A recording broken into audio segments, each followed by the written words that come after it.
Saludos a todos compañeros. Continúo con la disertación. En este momento les voy a presentar una comparación de la etnometodología con otras técnicas o con otros métodos de investigación, dando continuidad a la brillante exposición e intervención de nuestra compañera Lenarsi, en donde se habló de la descripción de la etnometodología. En este momento me quedo con una frase que es: la etnometodología se pregunta cómo hacemos lo que hacemos cada día. ¿Cómo lo hacemos? En primer lugar tenemos la contrastación entre etnometodología y etnografía. Cuando por primera vez escuchamos la palabra etnometodología, lo primero que se nos viene a la mente es ¿en qué se parece a la etnografía? ¿Será lo mismo que la etnografía? ¿Viene del mismo origen? Y no. Vienen etimológicamente, no son lo mismo, y epistémicamente tampoco.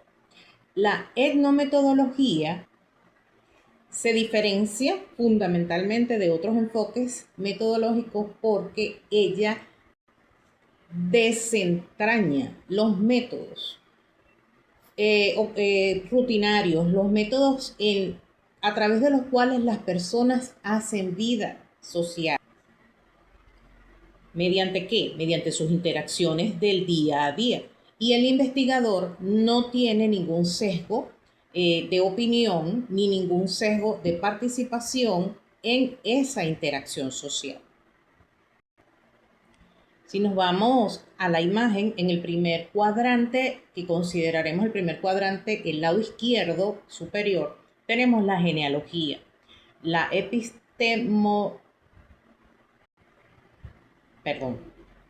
la genealogía de la etnometodología, el primer científico, filósofo, investigador que empieza a hablar de la etnometodología es Harold Garfinkel. Él empieza a hablar en 1940 de este método y es hasta 1960 cuando ya la etnometodología queda instaurada como una corriente, como un método de investigación.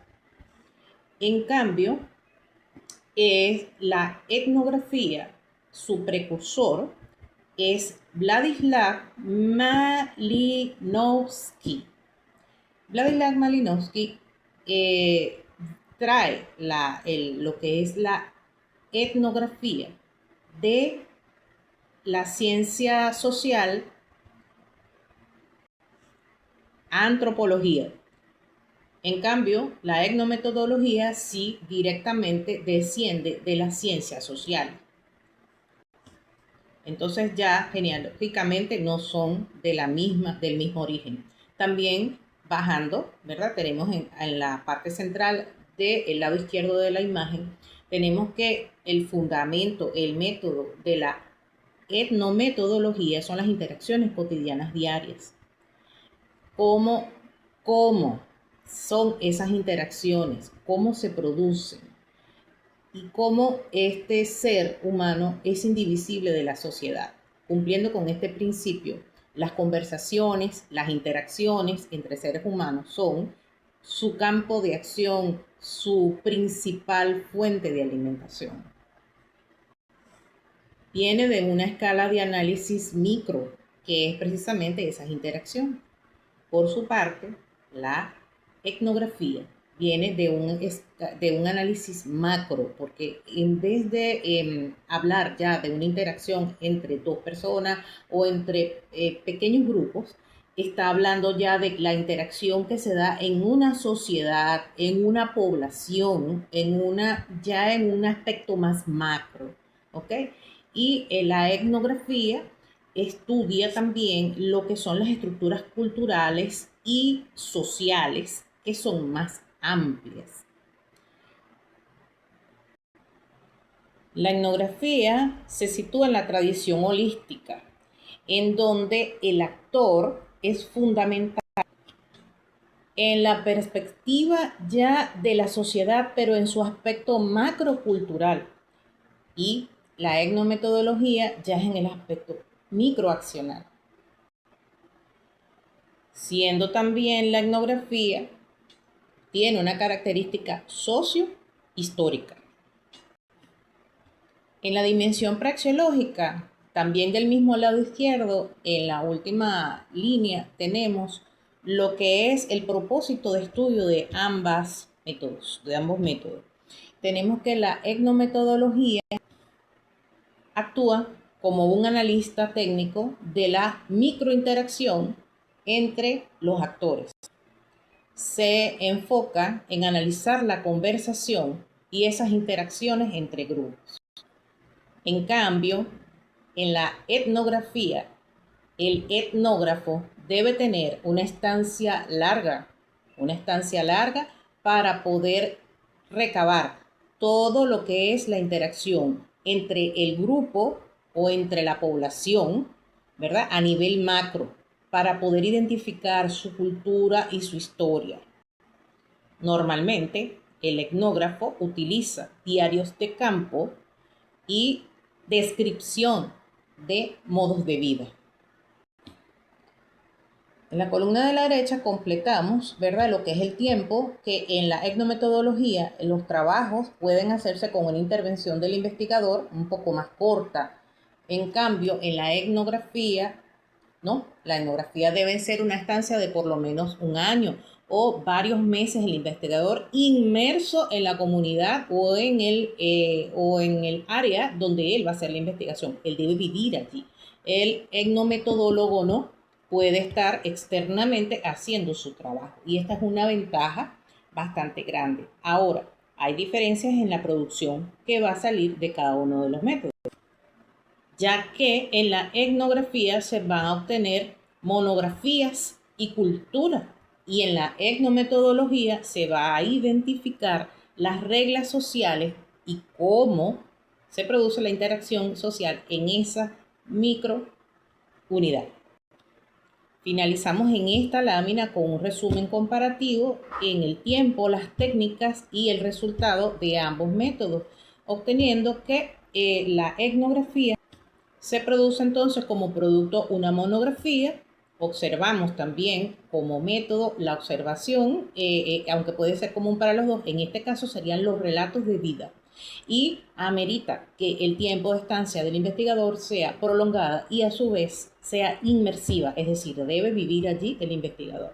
En la etnometodología no, el tiempo puede ser más corto, el investigador no amerita estar ni por un tiempo tan prolongado, ni amerita estar viviendo dentro de la comunidad donde está haciendo la labor o dentro de esa población donde está haciendo la labor, y el resultado serían los registros o las reglas de interacción social entre esa comunidad, que es lo que él va a obtener.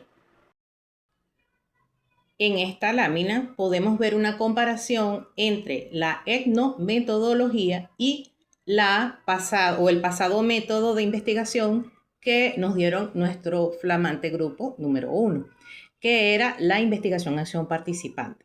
Vamos a comparar estos dos métodos, ¿ok? Desde el punto de vista ontológico, la etnometodología se fundamenta en la descripción de las interacciones sociales. Por su parte, la investigación-acción participante se fundamenta en obtener la transformación social mediante ciclos de acción y de reflexión. Ahora, en cuanto a lo teleológico, vamos a ver lo que es el propósito principal de ambos métodos. El propósito principal de la etnometodología es comprender cómo se construye el orden social dentro de un grupo o de una microinteracción de una sociedad, pero a nivel, como ya hablamos en la anterior lámina, que es a nivel micro. En la investigación-acción participante tenemos que se promueve la participación activa de la comunidad junto con la del investigador para mejorar las prácticas y también para mejorar las condiciones concretas que se quiera o se desee transformar. Aquí la palabra más importante es la transformación, porque es mediante la transformación que la IAP o la investigación en acción participativa tiene su fin. Desde el punto de vista praxeológico, vamos a hablar entonces del rol del investigador. El rol del investigador en la etnometodología es, sin participar, observar externamente. Por eso la mayoría de las láminas nuestras van a ver que hay una lupa.